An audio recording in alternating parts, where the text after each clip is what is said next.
Aloha, I'm Denise Yamaguchi. I'm the Executive Director of the Hawaii Agricultural Foundation. And I want to welcome you to the Prince Waikiki for the 29th episode of Eat, Think, Drink. It's been 9 years.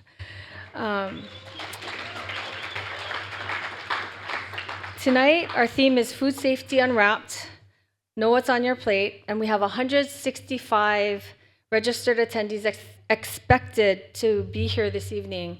And we applaud all of you for being interested in our local agricultural industry as well as our local food systems.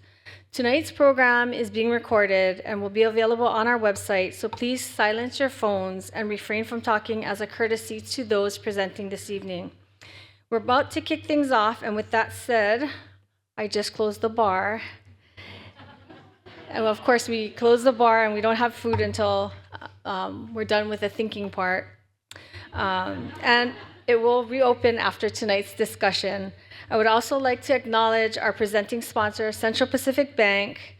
And we have this with us this evening, Bob Yee, Group Senior Vice President and Division Manager, who I'd like to invite up to say a few words. While he makes his way here, I'm going to also say a few mahalos to our other sponsors, Alexander and Baldwin, Armstrong Produce, Fresh Point Hawaii, Bear U.S. Crop Science, Hawaii Long Line Association, Island Palms Community, and Sentinel, Mahi Pono, Prince Waikiki Hotel, the State of Hawaii, the Ulupono Initiative, United Airlines, and United Fishing Agency. So I'm going to have Bob come to the stage now.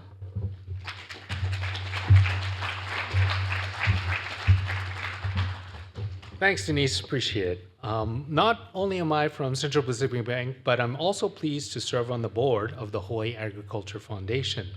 And I'm grateful for Denise for her support and guidance, as well as leadership in the agriculture industry, which is critical for the state of Hawaii. Central Pacific Bank is proud to serve as a presenting sponsor for Eat, Think, Drink.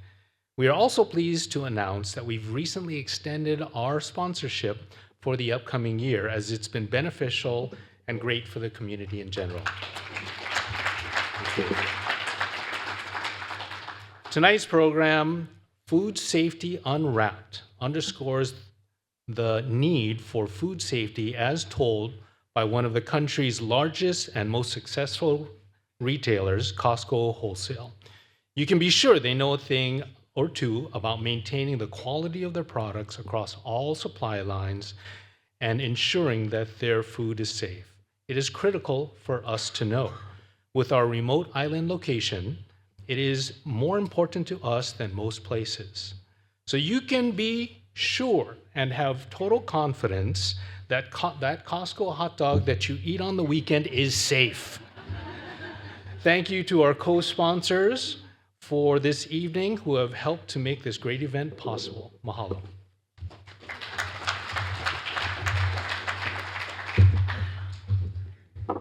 Thank you, Bob.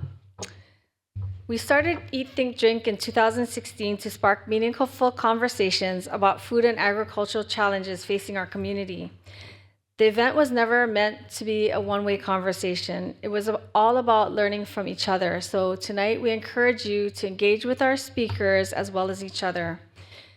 I'm especially excited about tonight's program because it takes us to a topic we often take for granted, food safety. With food coming from around the world and passing through many hands before it gets to our plate, ensuring its safety is more critical and more complex than ever. Our keynote speaker tonight brings rare, high-level insight into this world. Robin Forgey is the Assistant General Manager, Merchandise Manager of Global Food Safety and Quality for Costco Wholesale, one of the largest food retailers. And her title doesn't give her justice. I had the opportunity to have dinner with her last night. She's been with Costco for 25 years, and she's in charge of food safety worldwide. So everything that you put in your mouth from Costco goes through Robin. She is responsible for building and overseeing Costco's food safety and quality systems, from vendor compliance to testing protocols and global auditing standards. Robin also serves on national committees like Leafy Greens Food Safety Coalition and the Alliance to Stop Foodborne Illness, where she helps lead the charge to prevent contamination before it happens. Tonight, Robin will share how Costco partners implement proactive food safety measures across a global food supply chain, and what Hawaii producers, retailers, and regulators can learn from these strategies to strengthen our own local food system. Please join me in welcoming Robin Forgey.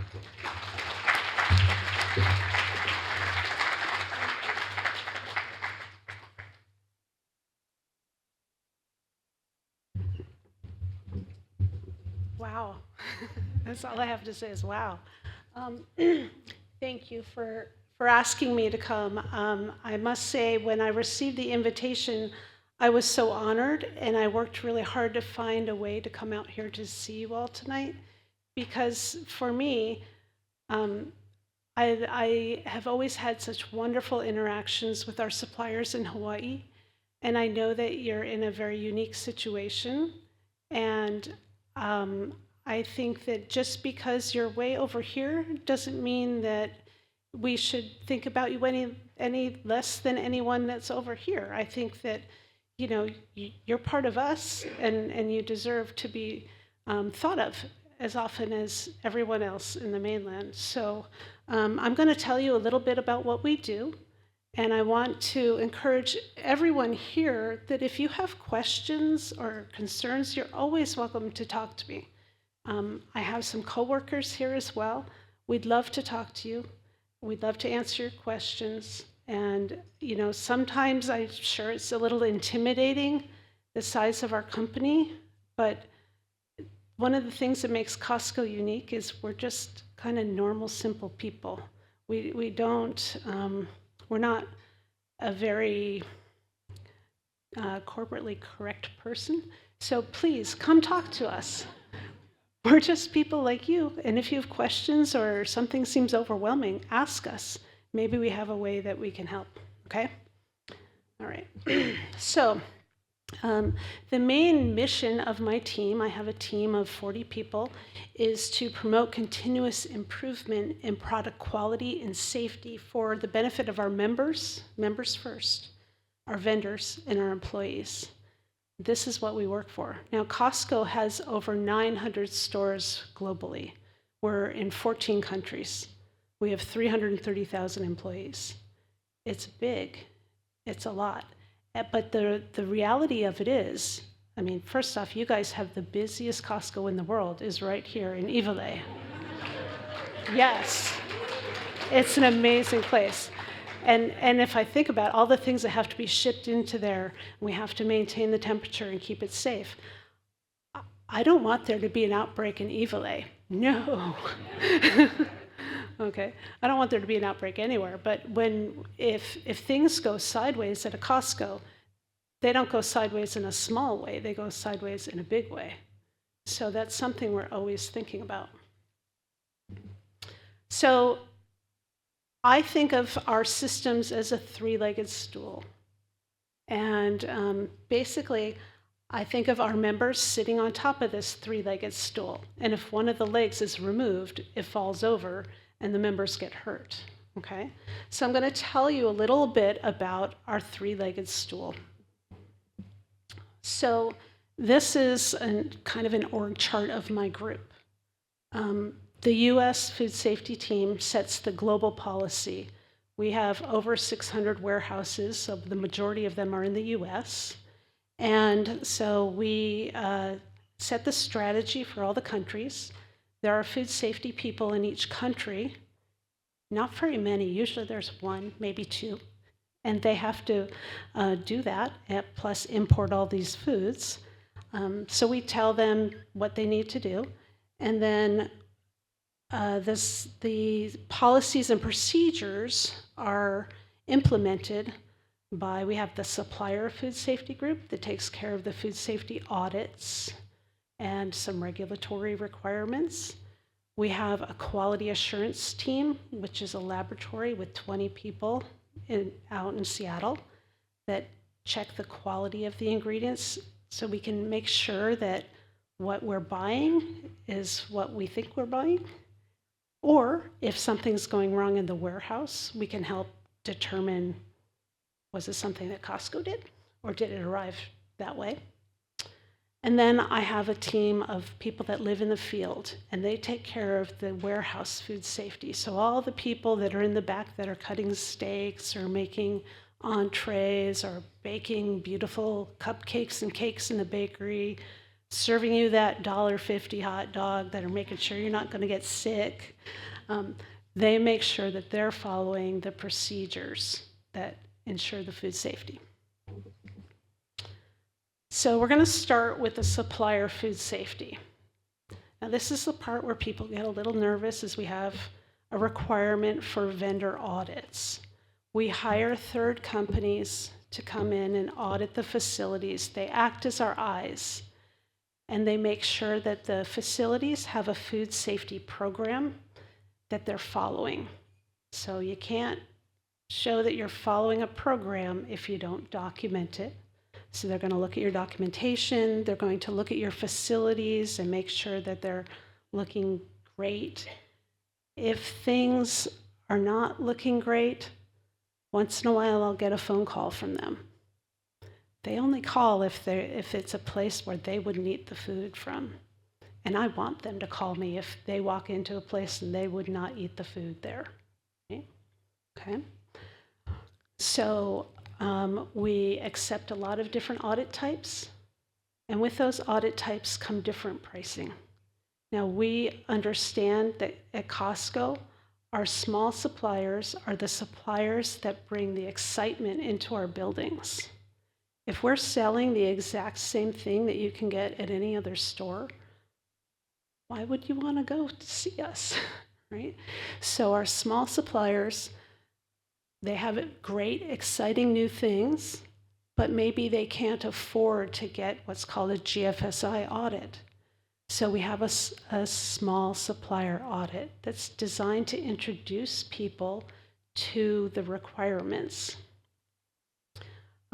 It's shorter, it's less expensive, and it has kind of a slightly lower bar. Still keeps your food safe, but it's for that very first year where you're trying to learn what to expect when you have a vendor audit. Okay. So the review in that audit will look and make sure you have some allergen controls. If you have an allergen in your thing, it'll look at how well you're cleaning. It'll look at, are you training the people that are handling the food to be safe when they're handling it. They'll look and see if you have any way to remove any foreign material out of your product, if you have a product that might be susceptible to that. So it's a pretty good general system. Okay, so next is we're going to talk about, oh, that's nice flashing. Okay, we're going to talk about food safety operations. So this is my team that lives out in the field, and they go into the Costco warehouse stores, and they train people. So I'm very lucky because greater than 90% of the folks that work in a Costco have what you call a food handler's permit. In most retailers, that's not the case. At Costco, it's pretty much anyone who works in our buildings has one, unless they're in the tire center or the gas station. Okay, but someday maybe I'll get them there too.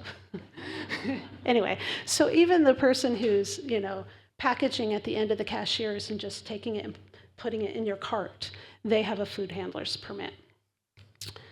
So we have that, and then the managers have an extra level of food safety training that this regional group does.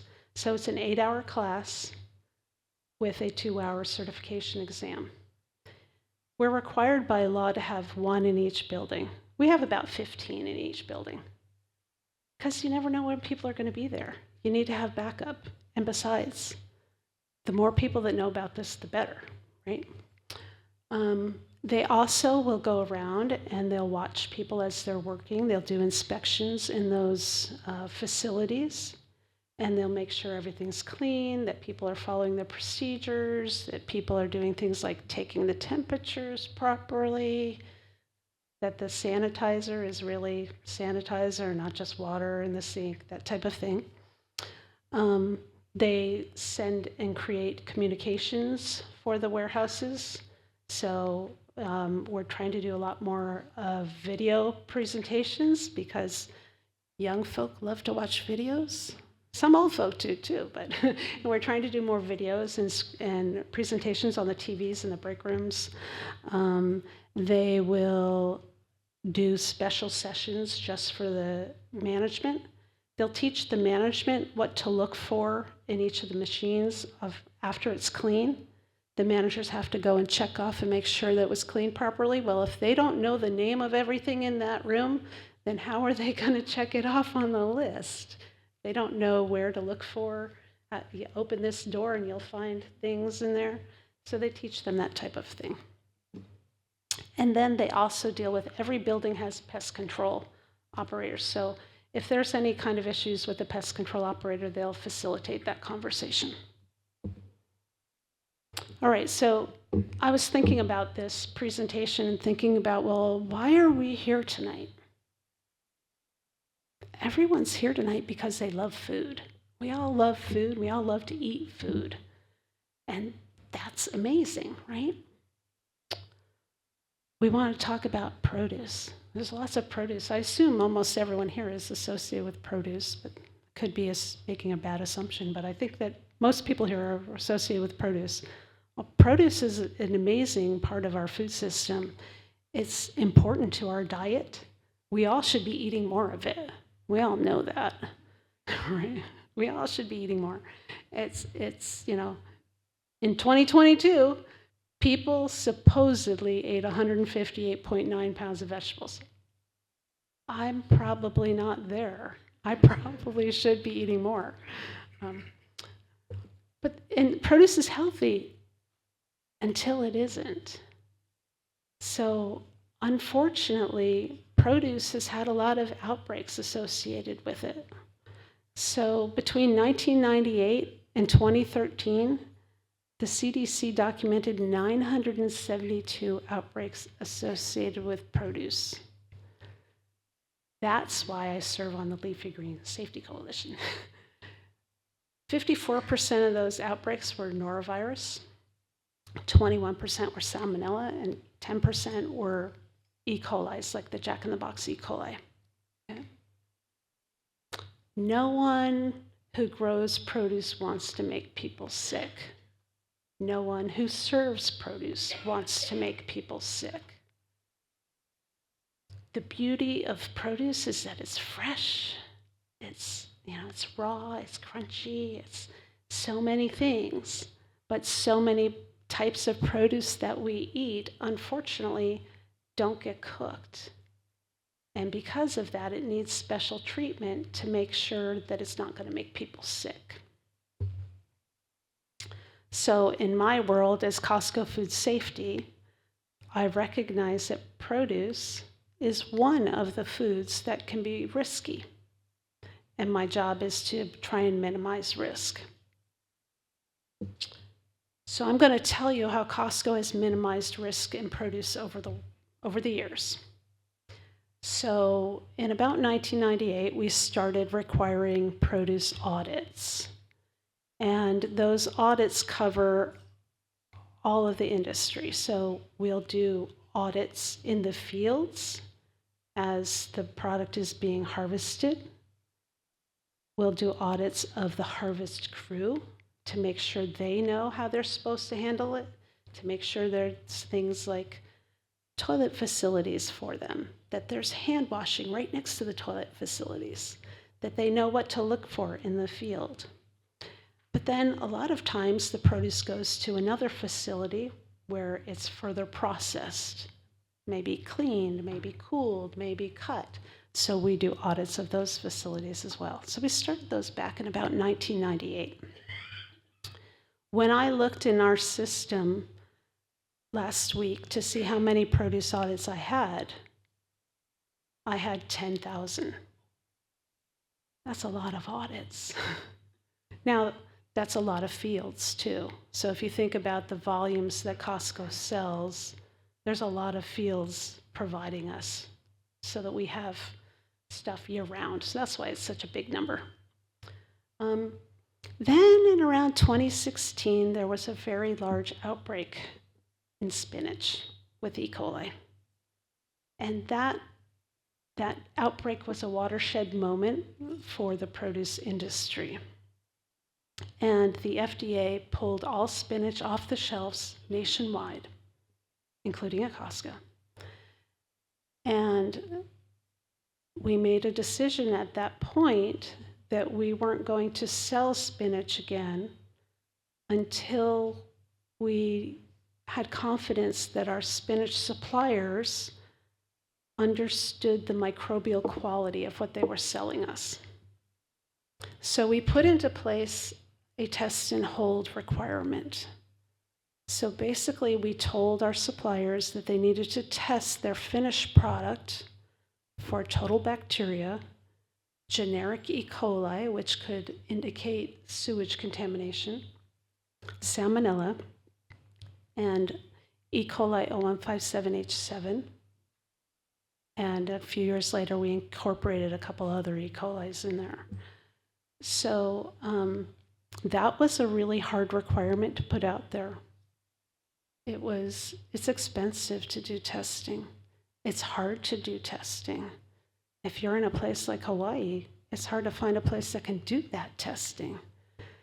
So it wasn't something that happened overnight. It took our suppliers a while to get there. But I can tell you that since that program started, we used to have a lot of emails that would say, I'm not shipping this PO because I got a positive for salmonella or whatever. Those emails don't come anymore. It's unusual that our suppliers are finding things anymore, and that's because they've figured out where it's coming from, which was the whole point of this test and hold. We know that one sample isn't going to guarantee the entire field is safe, but it forces people to start looking and say, where am I getting contamination from? And then in 2021, we had some outbreaks, and they were associated with products that were on our test and hold test. But when I was waiting for the CDC to call me to have the discussion, I called the supplier and I found out that they really hadn't done the testing. I had just assumed they were going to do the right thing and didn't require them to give me the test results except once a month, and they hadn't done the testing. So at that point, we put into place what we call depot reject. So now when the trucks arrive at our depot, they put in the PO number, and the system looks to see if we have the test results. If we have the test results, we receive the truck. If we don't have the test results, the truck has to go away until we get the test results. So the majority of our things move through slowly. It hasn't caused any big issues. Almost every day I'm like, what's going to happen? But the majority of our shipments come right through. So it's really helped us ensure that we're having it. And at some point in the future, we'll roll that out for things that are delivered directly to our warehouses that don't go through our depots, like in Hawaii. And we are also rolling it out now to other things besides produce that are high risk. Okay. Oh, what did I do? Sorry. I don't even know how to make that go away. Is there a tech person? Oh, you guys can't see it. I have a big square on my screen that you can't see. So, okay. So what are we working on now?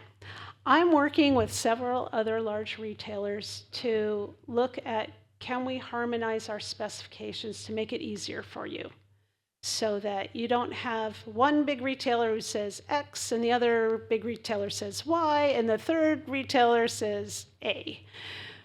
we're going to see if we can harmonize together, and can we base those specifications on science so it doesn't seem as capricious. Okay? I'm on a committee looking at agricultural water. So, the produce safety rule just came out with agricultural water requirements, and, we're trying to see what's normal. How can we have any requirements if we don't even know what's normal? Are we doing overhead watering? Are we doing drip irrigation? What's normal? So we're looking at that right now. We're looking at pre-harvest testing requirements. Some retailers have required pre-harvest testing requirements. Some don't. The 3 or 4 that do have different frequencies, different spaces, different number of samples. So can we all get on the same boat to make sure that it's as simple as possible for you guys? Because it really should be simple. Okay. We're looking at equipment sanitation. There have been a couple of recalls that have been caused by the harvest equipment not being cleaned, and it's spread from field to field. So we're looking at that. And we're looking at, is there any way to reduce the number of audit events without reducing the safety that's out there? Because it's expensive, it's time consuming on your guys' side. Food traceability is going to be a requirement for mostly produce items. There are some non-produce items as well, where we're going to have to receive from you the source of where the product was grown and the lot code numbers, and I'm going to have to know where I got it from, and I'm going to have to know where I shipped it if I ship it to another business. So Costco is going to focus on receiving that information through either ASNs, but we recognize if you're too small to do an ASN, we've built a portal for you guys to enter the data into. We're keeping our requirements to the ones that are required by the law at this point in time. There are some other retailers who are requiring all of their products to do it. Right now, I'm focusing on the ones that are required by the law.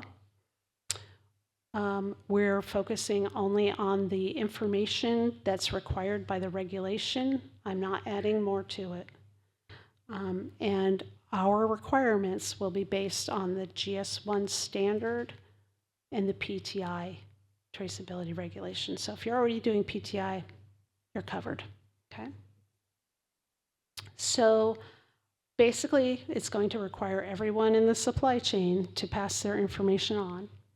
And you will be receiving, if you are a Costco supplier, you'll be receiving an email from us that'll explain what we need, okay? So I just want to wrap this whole thing up and say, if I didn't cover it well enough, that food safety is everybody's business, from the person planting the seeds, to the person harvesting, to the person cooling, to the person putting it in the package, to the retailer. It's all our business. We all need to do our best to keep it safe and to keep our families and our friends safe. So with that, I want to say thank you for having me.